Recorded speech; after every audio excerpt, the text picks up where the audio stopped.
Good evening, everyone, and welcome. My name is Michael, and on behalf of Whale Coast Conservation, a very warm welcome to you all this evening.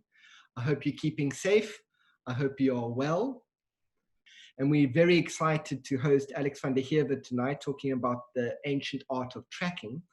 I do just want to remind you that next week we have a wonderful talk titled Fighting Nature with Nature with Jonathan Howell. He has spent 30 years working with owls. He's a bit of an owl expert, and with bats.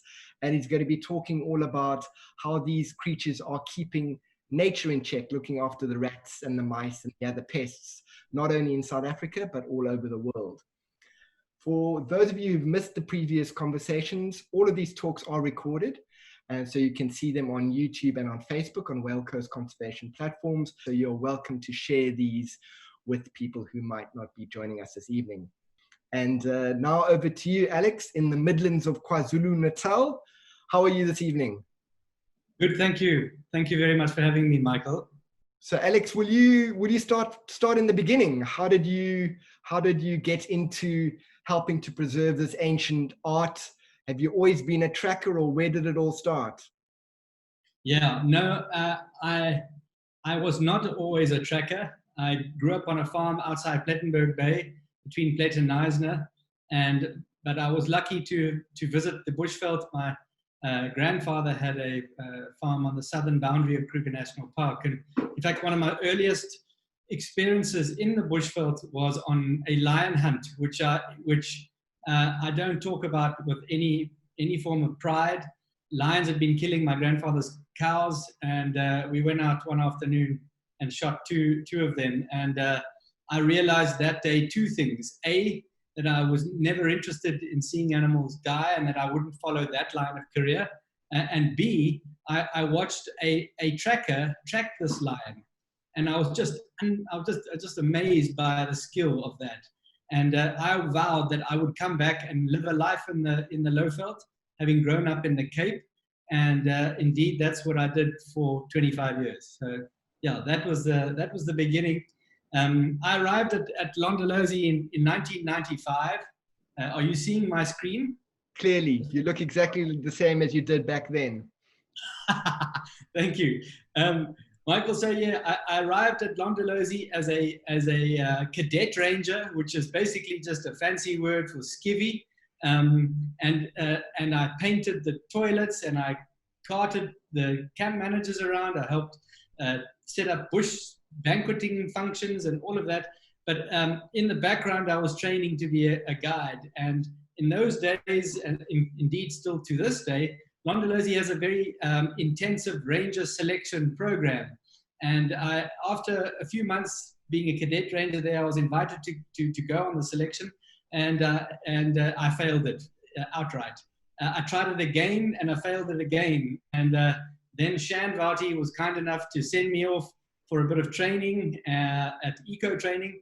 And I also, at that time, CC Africa was the company which is now called And Beyond, also had Ingala Lodge, and I spent time there. And finally, on my third attempt, I became a qualified guide at Londolozi. And this photograph here is one of the earlier, very early pictures of me as a guide. But what's significant about this picture is the other man on the front left of the bonnet of this Land Rover, and his name is Renius Mflongo.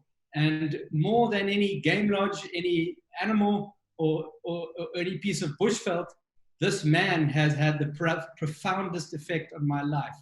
I will be forever indebted to him. And we have now walked a 25-year journey together. He was assigned as kind of my tracker. And like any young 19-year-old, having been put through the mill, once I'd qualified, I thought I was it. I thought I was the all-knowing, all-seeing guide. But I soon realized that going on the game drives, that in fact, Renius was the one in control. He was the one all-seeing. He was born inside what is today the Greater Kruger National Park, in a mud hut like this one underneath an ebony tree in the year of 1963. His father and his grandfather had slowly moved eastwards. They Mklongo family, originally from southern Mozambique. They'd slowly moved eastwards from the early 1900s through what was then the Sabi Game Reserve, the precursor to what is today the Kruger National Park, and living for 3 or 4 years at a time in a small abode like this one, where they would set up shop. They'd make they'd create these structures, these thatched roofs with walls made of from termite mound mud, and they'd grow vegetables. They'd have a few cows, and they'd hunt small game, and they would subsist. And it's interesting because Jane Carruthers wrote her PhD on the impact of the Shangaan people on the Lowveld upon the time that the colonial people arrived and the apartheid government started to set up the Kruger National Park, or it was actually pre-apartheid, but yeah, the nationalist government was setting up the park. And she has found that in fact, contrary to what many believe, the local people of the Lowveld were living in perfect harmony with the animals, perfect harmony. It was not until much later, when the colonial sport hunters came along, that we saw the vast, dramatic decline in animal numbers. So Renius was, him and his family call themselves Shangaan. The Shangaan and the Vatsonga people are very closely related. The difference being that the Shangaan people originated from their old patriarch, Shoshangaan, or Manukosi, who was in fact from Zululand. And so, although in fact it's interesting, Shangaan is not even a recognized dialect of Tsonga. It's not an official language of the country, but it is widely spoken. It is very, very similar to Tsonga, but there is some Zulu influence of isiZulu, both grammatically and yeah, in many ways there's an influence of the Zulu language. So Renius is a Shangaan man, and he was who I was partnered with. He's 13 years older than me. He grew up in the bush. He has no formal schooling. When his father would not allow him to be taught in another language other than his own. So his job was to tend his father's cattle and goats. And so he grew up as probably one of the last people to be raised as on the original traditions of a Shangaan hunter-gatherer, Renius did. And so, long story short, I was in the hands of probably one of the most deeply versed trackers in the country. His older brother, Elmon Mklongo, and a small group, a band of other trackers from Londolozi was the team who settled the now famous leopards of Londolozi. And I fell into the lap of this vast tacit knowledge and experience that resides with people like Renius. And I just realized that not long after getting going and in being in partnership with Ren, I realized that I was more interested in the process of finding the animals than going and sitting with a camera and photographing leopards and lions. I was far more interested in the tracking process, and it was all consuming to me. I used to go to sleep dreaming about tracks and how we would track faster and more efficiently and find more other animals than the other tracker ranger teams did. And this is an image of us looking for a pair of leopard cubs in the late 1990s. And leopards were the animals we used to target. And Ren was just fantastically, he was just so knowledgeable of leopard behavior and notwithstanding the skill to track those animals. And so we spent more time off our vehicle than on it. And I remember one of our guests wrote in a feedback form that we think the ranger should be a tracker. And another person wrote, we think that the ranger's got more interest in the tracker than he's got in us. So that just goes to show. I had more, and I started to learn. Renius started to teach me to speak Shangaan. Indeed, he could not speak much English at that time, so there was a lot of sign language going on. But we taught each other's languages starting in 1995, and we are both to this day reasonably fluent in each other's languages, and that's been a huge factor in the development of our relationship and my ability to understand René Mhlongo, the man, the human being. So we would track, and he was just red hot on leopards, to the point where there were a number of individual leopards who he could tell from the shape of their tracks. This has been studied worldwide with varying results, but there was a handful of leopards that René could tell the individual by the shape of the toes, a scar underneath the main pad, just the appearance, the size, the proportions. And he'd seen these tracks for so long on that patch of land that it became second nature to him in many ways. And I remember one of my earliest tracking expeditions was with this leopard, and she was known as the Tuguan female. She was probably 14 or 15 years of age. She lived to 16, and as far as I know, she's the oldest wild recorded leopard that we know of. Animals, as a general statement, live much older or longer lives when they live in captivity. But wild animals don't get to that because they live, they've got to fight for their meals and mates and so on. So this leopard, she was 14 at the time, and interesting, she was the granddaughter of the original mother leopard of Londolozi that René and his brothers started tracking in the late 70s and early 80s. She died in 1991, and in that time had 9 litters of cubs, all of which grew up in the presence of vehicles, and I'm going to get into what that means, but they grew up habituated, and I mean habituated, not tame, and I'll explain a little bit later what that means. But this leopard was the granddaughter of the old mother leopard, and she had a very interesting temperament. On some days, she was totally calm and relaxed, and on other days, you drive over a dry branch, and she'd look at you, and you came half a meter closer, and she'd be charging straight up to you. And I remember we had a group of 6 Canadians with us one trip, and this particular group were very, very keen to see leopards. They'd come specifically to Londolozi to see a leopard, and they were not wealthy people, because they told me how they'd saved their whole lives to come to Londolozi to see a leopard. And by the 3rd evening, we'd seen no leopard. We didn't even look like finding a leopard. And we were having a really bad, like a dry spell. And in fact, the old man of the family went to the general manager and asked if he could have another ranger tracker, because he'd lost faith in us completely. Anyway, on the last morning, later that day, they were due to fly back to Johannesburg and back to Canada. We got onto a track, onto the Tuguan female's track, this leopard's track. And we followed her, and the tracks were very, very fresh. And we followed her down into a donga, into a dry riverbed. And she walked in the sand for 500 or 600 meters. And I remember the donga made like an S bend. And as we got around the first bend, René knelt down. He said, "These tracks are fresh." He says, his English wasn't so good. He says, "These tracks have walked now." And that means these tracks are fresh. And as we got going again, a tree squirrel started to alarm about 100 meters down the donga, like that. And René said to me, "This animal's close by."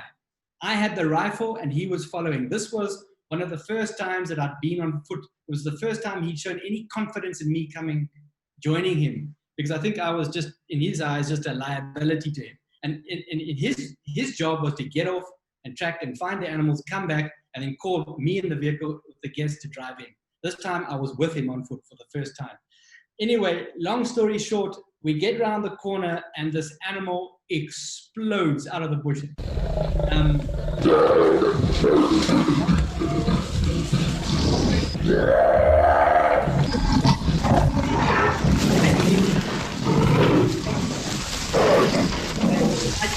I was so astounded by the power of her energy and force that she created, the energetic force that she created. I stepped back a couple of steps, and I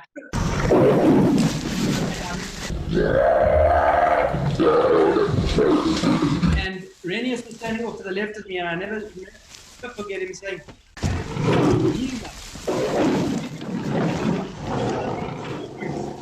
Just to be Heever, wait. And I was on my back. And I was thinking, no, I can't go anywhere from here. And anyway, he talked me out of the situation. She was so close, I could smell her breath. I could see her. She was right over me, and I was certain she was going to bite me in the throat. Anyway, we survived that, and I got a bit better with dealing with big cats on foot. And in fact, later on, and as this image suggests, we actually stopped taking rifles on our walks. And Renius always said to me that it's only a mampara tracker that gets rolled over by an animal. It's not the rifle that looks after you. It's your awareness. It's your understanding of their behavior. It's your intimacy with that animal. That is your first line of protection, not a heavy caliber 4.58 rifle, which we used to carry around. So in later years, we unless we were taking guests on foot, we walked with sticks, as you can see. And that was great, because I remember that transition, because it forces you definitely do feel like you're a little bit in control when you're carrying a heavy caliber firearm. But when you don't have that, you feel a bit naked initially. Now I don't even notice it. In fact, now when I carry a rifle, I'm not used to the weight, and I'm not very good with carrying a rifle these days. And thanks to Ren, I've developed my own ability to be aware and alert. So those are the early days. One of the other leopards we followed a lot was this leopard, and she was an amazing animal. This was one of the last pictures that were taken of her. You can see her left eye in the photograph is all blue, because she was spat in the eye by a Mozambican spitting cobra. But this leopard, we had unusual success rate with this leopard. Her name was the Mangen female. Mangen is Timangen is a Shangan word, means aloes. The aloe, the aloes that they flower beautifully in the winter. And her territory was around a donga where there were lots of these aloes, hence her name Mangen. And we would follow and find her more often than any other leopard. And I remember one afternoon we tracked her down into an old quarry where they'd been mining gravel for a road, and we found her there hunting a group of little banded mongooses. And she was obviously very hungry that she was hunting mongooses in the middle of the day. And when we found her, usually what we would do, you'd find the leopard. Hopefully it wouldn't see you, and you immediately back off and you go and fetch the vehicle and you bring the guests into. That's the process. On this particular occasion, Ren said to me, let's stay with her, let's walk with her. And that's what we did. We spent an hour and a half walking with this leopard. Every now and then she'd look back and look at us, but she showed no aggression. She didn't run from us. She didn't try and walk faster. And the more time, we started at like 100 meters, then we were at 80 meters, then we were at 60 meters. At one stage, Michael, we were no more than 20 or 30 meters from her. As she was going about her business, a vulture descended on the horizon. I watched her notice that. A bird, a starling, started to alarm off to the right. I noticed her get irritated with that and lift her tail. And the leopards lift their tail and they expose the white under their tail, almost as a way of saying, well, I'm not hunting you, just shut up. You're giving me away here. I visibly saw that irritation towards that starling. We got into the life of this animal. It culminated with her starting to stalk a grey duiker. And here, this leopard was stalking a duiker, and Renius and I, 15 meters behind her, also stalking on our hands the same duiker. There was this strange human-animal band of hunters together focused on this duiker. She never once reacted. And eventually, she got so close to this duiker, and we were all so close, Ren and I realized we were probably going to mess up the hunt for her, and so we backed off. And as we were backing off, she rushed, but she missed that duiker. I think we may have missed it for her. Anyway, this leopard, thereafter, this is no word of a lie. We'd be driving in our vehicle with guests. She'd come out of the bush. She'd see us. She'd turn. She'd come towards us, and she'd make a chuffing sound. And I never knew what that was. And she never did it to anyone else. And I asked leopard researchers in Kruger National Park. I asked John Varty. No one really knew what it was. John eventually told me that his tigers chuff to, that's called chuffing. They chuff to greet.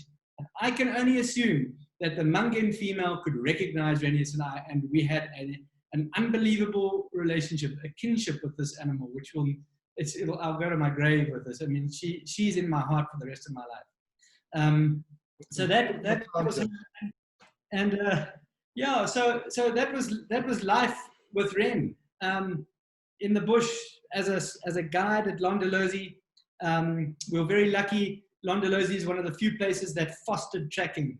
And so we were encouraged to get off and to make use of the ancient craft of tracking to find animals and to involve the guests, because I find it utterly boring to just get a radio call and drive up to a bunch of sleeping lions and take a few pictures. To me, there's nothing in that. That's not, Africa doesn't work like that. You got to get it. You got to work for your sightings, I believe, and you got to use the skill and the mastery of the tracker to get close. So that's what I was very fortunate to have. And as life went on, we started to have this conversation about how do we preserve the next generation of trackers? Because when Ren and his ilk go, and that generation, when they pass on, we're going to lose all of it. And so we started to have a conversation about starting a tracking school. And our dream came to reality in 2010, when, courtesy of Gaynor Rupert, who founded and funded the Tracker Academy, we started a school to train wildlife trackers as professional practitioners.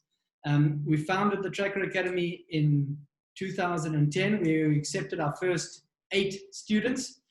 We decided to choose the hyena as our logo because of a number of reasons. I was pretty certain no school, organization, NGO in the world would want a hyena as their logo. I'd taken this photograph of a hyena and I'd simply outlined it. Some people have said that's great branding, and how did you get that right? It was just a photograph that we traced and slapped the name on the bottom. Essentially, what the Tracker Academy does is that, funded by Mrs. Gaynor Rupert and the Rupert Family Foundations, and subsequently we've been very lucky to have other donors come in and join our donor community. But we are totally donor reliant. We now train 24 young rural unemployed men and women from rural villages, mostly living adjacent to wildlife areas, in traditional skills of tracking. And we then, once they're with us for a year full time, and then we deploy them in conservation jobs. We have 3 bases. Samara, which was our original base in the Karoo, Samara Game Reserve near Graaff-Reinet. Then we started at Londolozi, and the Vati family were very kind, like Samara, the Tompkins family, to give us the land and facilities to operate for free of charge. And then 2.5 years ago, we started at Swalu Kalahari Reserve. So we have 3 campuses, and we switch students around those campuses. It's a 1-year full-time program. We are the only formally accredited tracker training school in Africa, and we're the only tracker training school in the world that enjoys formal recognition by its country's Department of Education, being the Sector Education Training Authority, the CETA. And so we train students from the whole of the SADC region, including Namibia, Botswana, Zimbabwe, Mozambique. We're going to be accepting 2 students from Rwanda next year. And it's fantastic because Samara's in the semi-desert Karoo, Londolozi's in the traditional bushveld, and Swalu, of course, in the Kalahari, where the San people are, and which is maybe the heart and soul of trackers and tracking in Africa. And it's just the 3 wonderful, wonderful bases with which to conduct our training operations. We deal with 8 students per group, and we have 2 trainers to 8. So our teacher training ratio is pretty high, which most people would be happy with, although sometimes it's a difficult one for me to explain to a funder out of the US who doesn't understand why we have to have 2 teachers per 8 students, but we need that for safety reasons and legal reasons. When you go walking in a Big 5 area, you have to have a lead and an assistant taking people on foot. We obviously, practical tracking skills is the core of the course, but we also teach guiding, we teach animal monitoring, man tracking, the theory of tracking. They do specialist birding, they do basic rifle competency, they do all of that, and it's a fully sponsored program. This image is actually, these certificates are their specialist birding certificates that they do in partnership with Joe Grossel. It's important to mention that recently we started to take lady students, female trackers as well. That when we became accredited with the CETA, they stipulated that we had to have separate accommodation and ablution facilities if we were to take ladies. So that was a structural limitation that prevented us from taking women initially. But when we expanded into Swalu, the facilities allowed for that. So now we take lady trackers as well. And we've had some, this lady on the right is from Botswana, and she finished second from the top of her class in 2018.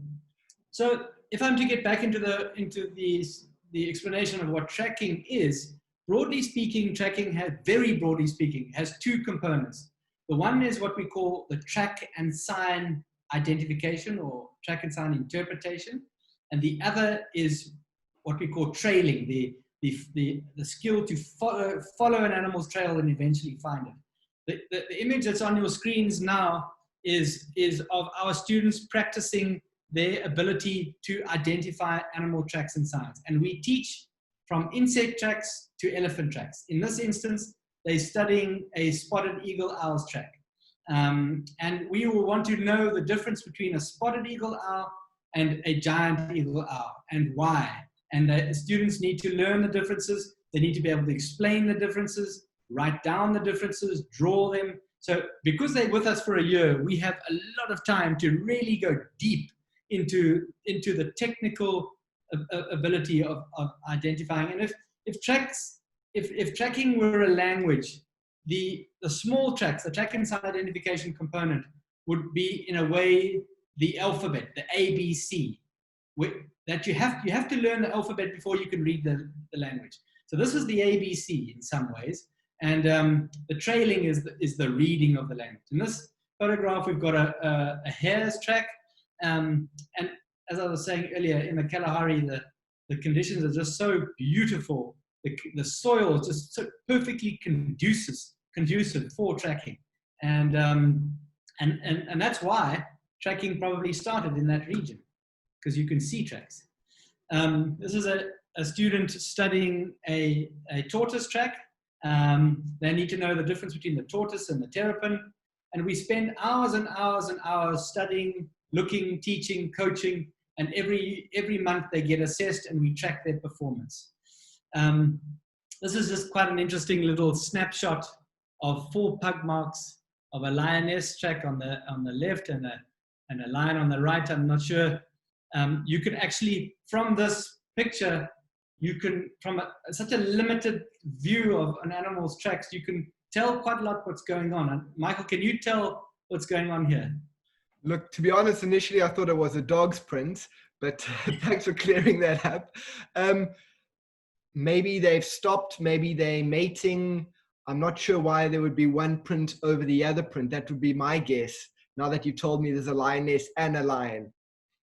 Yes. Okay. So yeah, I mean, the fact that you've said the word stop shows that you can see there's a difference there. The lioness, and let me see if I can get this annotate working here. Let me see if I can get this to work. The lioness, you'll see, this is her hind foot over here. And this is her front foot. The hind foot is partially registered on top of her front foot. That tells us that this lioness is walking at a medium pace. Whereas on the male lion over here, that's his front foot there, and and all the way over here is his hind foot. And you can see there's this gap here. And that gap tells you that the animal is striding out. So it's walking faster than the lioness. And you would not have lions walking together, but at different paces. So, and then upon further investigation, we could see that the lioness's tracks were older than the males. And we realized that something had happened, that the lionesses had gone first, and the male was coming in behind them, and he was coming at pace. He wasn't running, but he was walking briskly, and he was coming to link up with them. And there can only be two reasons why a male is following a female, and that's in the lion world anyway, and that is for food or for mating. And in this instance, these lionesses had killed a zebra, and that male arrived about an hour later, chased the lions off, and ate most of the zebra on his own. And so what's important here to illustrate is that you can tell so much you can interpret so much of behavior from just such a small little snapshot like that. Yeah. Okay. So let me just. Alex, a question was coming through. Do you only take students from Africa, or also international students as well? We only take rural, previously disadvantaged people from Africa. Yeah. Yes. Yes. So, and here's an image of Renius teaching some really experienced trackers in Malawi who work for African Parks Network in Majete National Park. These guys are they're rhino monitors, and I've witnessed some of the best trailing skills I've ever seen amongst this group of men. Yet, when we started to ask them a track of a mongoose or a bird or an insect or an antelope, they didn't have much knowledge. So it was clear that they had dedicated much of their efforts in only one area of tracking, and that's limiting. And so we open the world of track and sign identification to them, and that's really just taking them through. I don't even remember what that track was anymore. So the other component, we've dealt with the track and sign identification. The other component is the trailing, and that's the skill that takes the longest to learn. To follow a rhino's, for example, a rhino's footprint until you find that beast over varying terrains, hard soil, thick bush, old evidence, incomplete information, hot sun, over long distances is tiring and difficult. It's challenging. I personally think tracking represents some of the most complex problem solving that we have.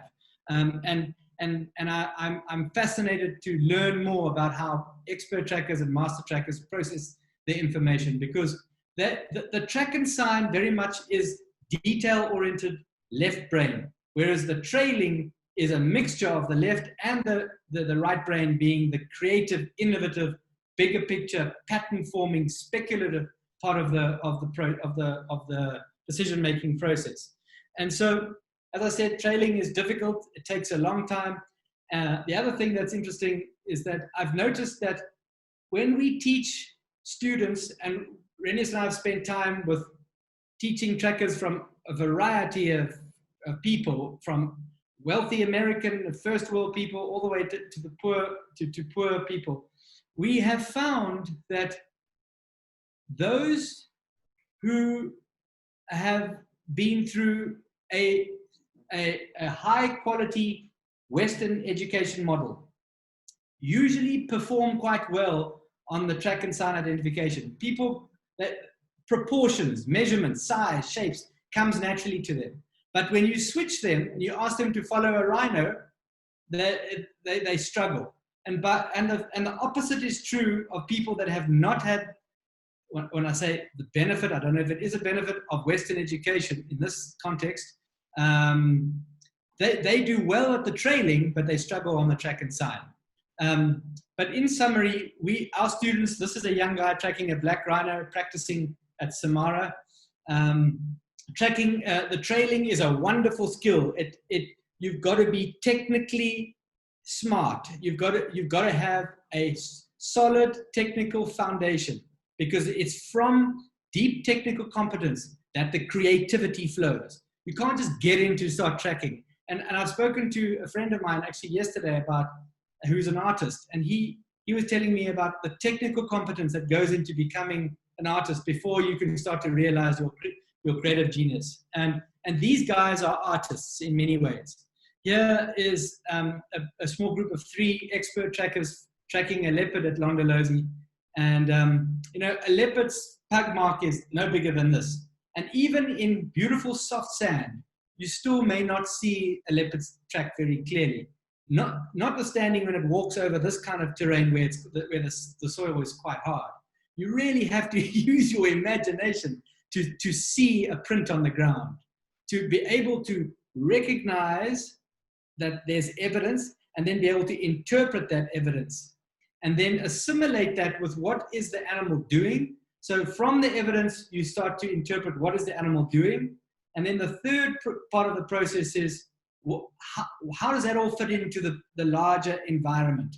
So I'll give you an example. If you're tracking a leopard, and the tracks are from last night, and the tracks head into an area where there's thickets with bushbuck, there's a good chance that she's hunting. You can start to piece together what the detail of the track is telling you, what you know about leopard behavior, and the structure of the landscape all come together in a 3-way assimilated model that helps you to build a mental picture of the animal's activity. And then that's what the tracker does. He doesn't see every piece of evidence all the time. He's got this imagination where he's constantly piecing together, as the information becomes available to him, what the animal is doing, overlaying that on what he knows and understands of the animal's behavior, and then overlaying that on what how the structure of the landscape, the physical structure of the environment, is having an influence on the animal's movement. And they piece that together, they create hypotheses, and then they test them. And tracking is a chain of many predictions, constantly tracking, losing the tracks, getting back on, losing the tracks again. And it's a process, and it's tiring, and it takes a long time to learn. And I remember the early days, I got very frustrated with it. And rhino, in fact, are some of the easiest animals to follow, and probably the reason why they get poached. And they're great to learn to track on. So when we started Tracker Academy, there was no training curriculum for us to use. There were no textbooks other than publicly available field guides. So we wrote our own textbook called the Tracker Manual, which we used for a number of years. And then a few years ago, we published it with Straight Nature. So it's now available for the general public. And pretty much a lot, even since writing that book, the content is bulged. But in that book is how we teach tracking, the practical component of track and sign and trailing to our students. As I was saying, our students go through our year with us at Tracker Academy, and then we deploy them in jobs. Since 2010, we've had 170 trackers graduate from Tracker Academy, of which close to 90% are today in permanent conservation jobs, all of whom were unemployed, many of whom were without hope. And this is an example. A lot of our students go into animal monitoring, and this is a young guy who was monitoring, in this instance, aardvark, and he did such a great job at tracking and finding this particular aardvark that he developed a relationship with it. It was the most amazing thing. And so it just shows you, there's so many examples to prove that this ancient craft of tracking has relevance in modern conservation efforts. And that is Tracker Academy's out and out agenda, is to prove that this ancient indigenous African skill still has relevance, notwithstanding the collars and technology and satellite and all the wonderful things that are going on around conservation. But I still think boots on the ground trackers have a lot of value to add. So animal monitoring is one sector of the conservation industry that our students go into. This is another one. obviously with the spike in poaching in 2008 of the rhino, we've had a lot of requests of our students to go into anti-poaching units. I've worked with a lot of these anti-poaching units, and I've actually been astounded at the stark lack of genuine tracking skills within our anti-poaching units in Southern Africa. Are they militarily well trained? Absolutely. Do they know guns? Absolutely. Tactics? Yes. Can they track? I have a big question mark. And so there are those who can, but this was a graduate of ours who graduated, went into anti-poaching following a career, and then was trained as a dog handler. And I think that they made a fantastic team, because you've got the dog who can track and the human that can track too. So to me, that would make a formidable pair. And so that was Bongani, and we've had a lot of students go into the and they're making waves in the units that they go into. The third area of the conservation industry that is taking our graduates, are obviously ecotourism lodges like Londolozi, Samara, Pinda, Swalu, trackers to find animals for guests. And so we have been very fortunate. Tracker Academy falls into what we call further education and training. And if you examine that industry, the global average is about 55 to 60% of further education training graduates find employment. We're at 90%. So we're very happy with that. And that's a statistic I continue to boast about, because, and in many ways, that's where the rubber meets the road, It's no use training people for the sake of training, or because you like tracking, or you've got funding to teach people about IT. They have to be able to use those skills and apply them to improve their lives. And people have said, we've had offers to expand Tracker Academy, but my view is, instead of going wider, is we rather go deeper, and we deepen the training experience and the quality of our training operation. So this is two leopards at Londolozi. Another interesting area that has come as an unintended consequence of Tracker Academy's work is what we call predator habituation. And that is the process whereby you form a relationship with a wild animal for the benefit of a tourism operation. Like Londolozi did in the 1970s, and Renius and his brothers and a couple of others did in the 70s and 80s, where they started to track leopards. At that time, no lodge could guarantee you could see a leopard. It was only after refined, tenacious tracking skills. Those trackers founded an entire industry, Michael. They're not just trackers who did, they were contributors to an entire industry. And the ecotourism industry is the fastest growing in Southern Africa. And no one says anything about the trackers.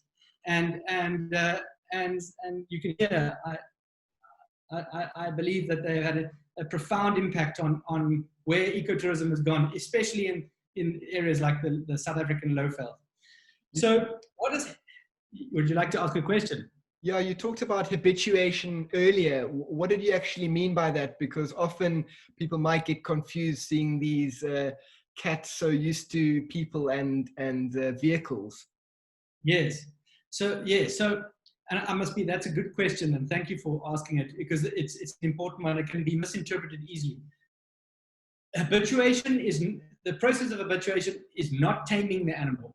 Your dog or your cat at home is tame. It no longer behaves like a wild cat or a wild dog used to. It has been fundamentally and profoundly, its behavior has been changed by human beings, domesticated animals. An habituated leopard or habituated lion, tiger, bear still continues to behave 100% naturally, except it allows people and vehicles to come close to it. These two leopards here were mating. Their mating process was totally undisturbed. Londolozi and many of the other private game reserves in Southern Kruger National Park do not record losing leopards to poachers just because they're habituated. if you approach that leopard on foot, you're still going to, barring the Mangan female story I told you earlier, you're still going to get a natural response, which will either be aggression, they'll come at you wanting to tell you to move away or even attack you in some instances, or they're going to slink away and you won't even see them. Habituation, all that means is that they've accepted that these human beings, these vehicles, do not threaten us.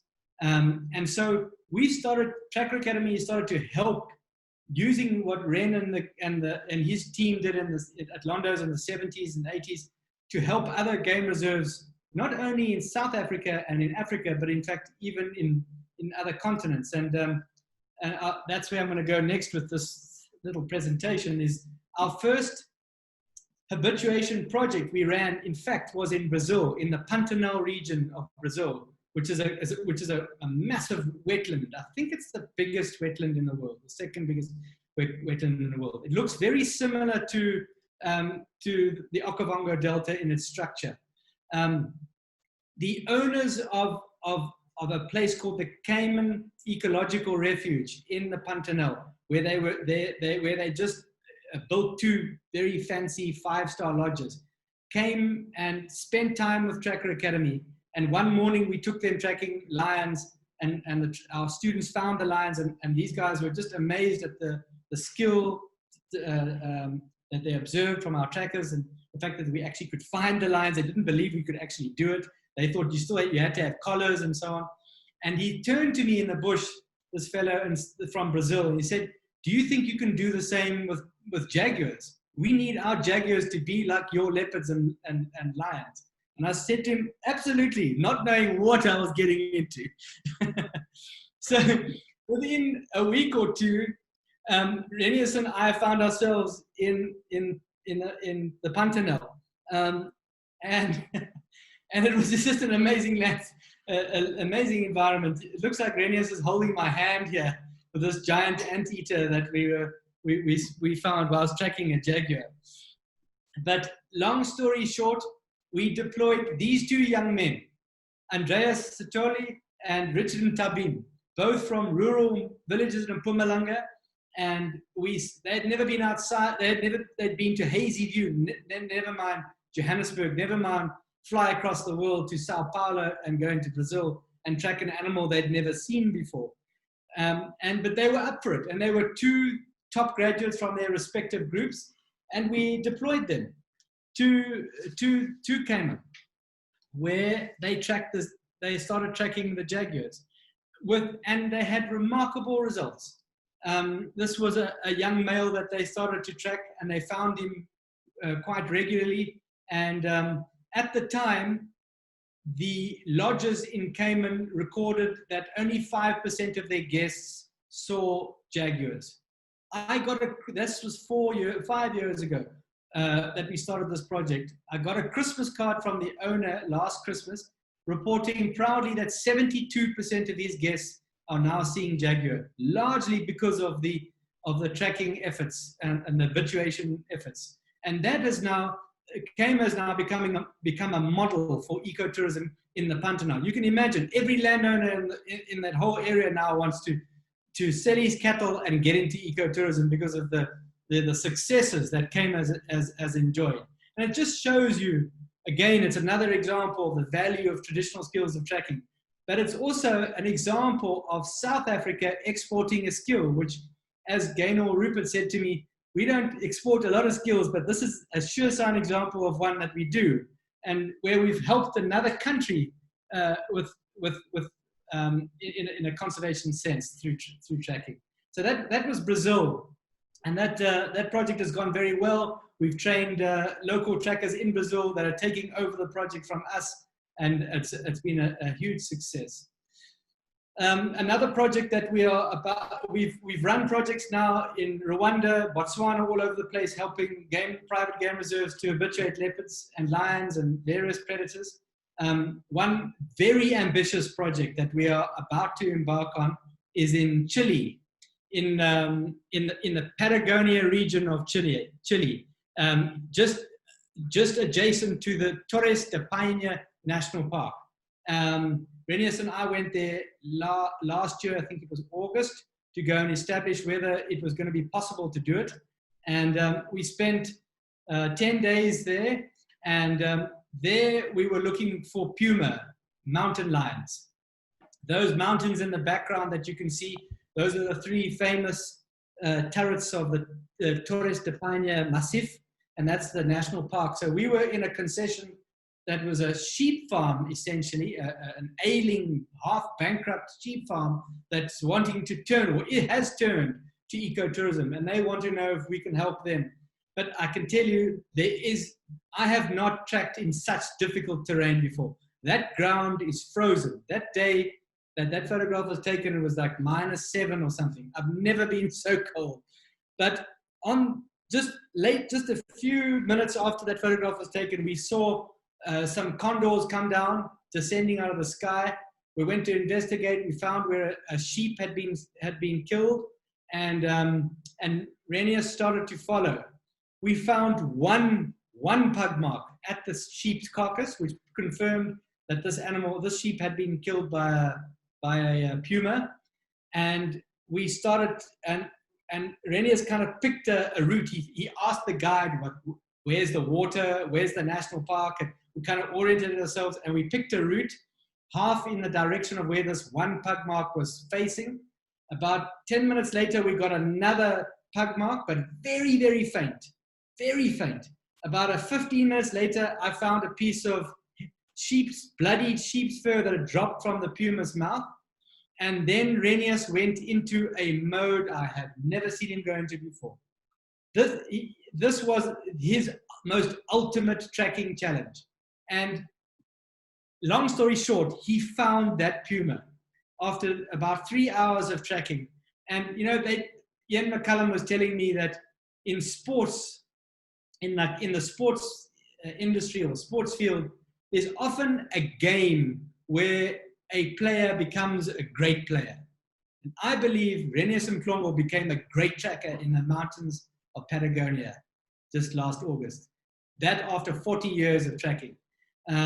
So that was in Chile. And a few days later, we spent some time in another area where we managed to find, just near the road, in fact, this, I don't know if you can see in the background, there's it was a mother puma with her 3 youngsters that we found and spent time with, and just in the few hours we were on foot with them, they started to relax. And it just goes to show how quickly these animals are prepared to form a relationship with humans if you know how to do so, and if you respect them.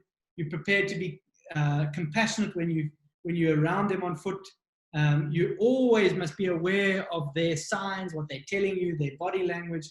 And it's actually not rocket science. It just takes a lot of time.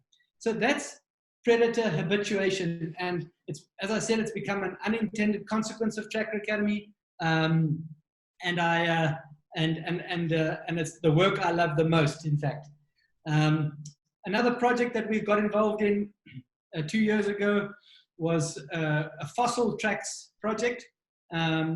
We have established that crocodiles, large reptiles, and we think it's a crocodile because the tracks look pretty similar to our modern day, or so-called modern day crocodile. Crocodiles are millions of years old. That image on the left is actually a front foot of a crocodile, front right foot of a crocodile. And that track was made about 100,000 years ago on the Cape South Coast near Sedgefield. And we published together with our co-authors a scientific paper in the South African Journal of Science that shows very strongly that crocodiles occurred along the South Cape coast. And the conditions must have been different. They must have been warmer at the time, which does throw into question, are we, the warming phase we're going through now, clearly the humans have had an impact and are accelerating it, but we have been through warm phases before. And there's no ways crocodiles could survive in today's climate in the South Cape coast. So that was another project we do, and it's very much in my ambit of my work with Tracker Academy is looking for projects to show the legitimacy of tracking as a skill, and as well as the credibility of Tracker Academy as an education and training institute. So that's pretty much it. Michael, I'll end with Renius and I recently published a book called Changing a Leopard Spots. It has 3 themes to it. Obviously, our 25-year relationship, which has had, I'll be honest, we've had some challenges, we've had some difficulties that we've had to overcome. We come from polarized backgrounds. We come with baggage, both of us, and we've worked through those. The book explains how we got through those. It tells many of the stories, the adventures we've had all around the world tracking animals. So it's autobiographical. It's tracking, but to me, its greatest value is it talks about the human condition, and I think South Africans should read it, because if 2 ordinary guys like Renius and I can form a productive relationship like we have, I think South Africa as a whole has a huge potential. If we can just put our stuff behind us, reconcile, acknowledge that each one of us has deep-seated prejudices. Every single one of us, we carry prejudices, at least prejudices, in the best case, worst case, outright racism, but we can heal. And the best way to do that is one-on-one, from a person, from a culture different to you. And so that's the book. It was published in March this year. My publisher tells me it's the worst time to publish a book since the Second World War. So I don't know. We'll see how well it does. And it's in most of the bookstores around the country. And then I'll end off with Ren and I together with 2 partners, Grant Ashfield and of Leadership Works, and another friend of ours, Ian Schubach, who lives in Australia, have created a virtual tracking experience that uses the metaphor of tracking to assist organizations with tracking their goals and getting them onto a path of performance, but using the old ancient art and metaphor of tracking, which, as it turns out, every single human is born to track. We've become too focused, too linear. We need to get softer. We need to be a bit more alert, have more time to be observant. The signs are around us as to where we should be moving in our lives, both professionally and personally. And Tracking Success is a virtually delivered program, and it helps people to get onto the path of success. Track your own success. Yeah. And that's all I have for now. I know it's been a bit of a whirlwind presentation. I think I've gone over time. But Thank you, Alex. That was really, really interesting. And we're just very proud of the brilliant work you're doing as South Africans, exporting this knowledge all over the world. The incredible success rate of employment statistics. I mean, I don't know any other training facility that can say 90% of their graduates have permanent jobs. If you do have questions, ready if you're coming through. I know we have gone over our hour, but if you would like to stay on and ask a few questions, you're more than welcome to. Someone did ask whether we are recording this for his son to watch later. Yes, we are recording this, but we're getting a lot of questions coming through here. One of the questions was, do your graduates, are they able to use this tracking skill outside the conservation world, or are all of the jobs in the conservation sector, Alex? So far, all of the jobs have been in the conservation sector. Having said that, we've had quite a few of our graduates that have started their own companies, taking people on walks and doing some consulting, using tracking as the theme. But I would say that the overwhelming bulk is in the conservation industry. Yeah. And just while I'm reading through these questions, did you find any difference of those people who did well? You had some underprivileged students that came from rural areas, but also some from informal settlements. And was there any difference in someone who'd spent more time in an urban environment doing less well than someone who's, been looking after goats or sheep or something like that?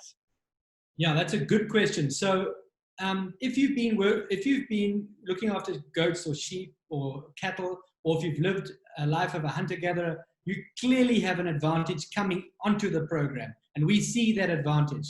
But we've had numerous examples of young guys. One guy I can remember from Crossroads in Cape Town. Is it Crossroads? Yeah.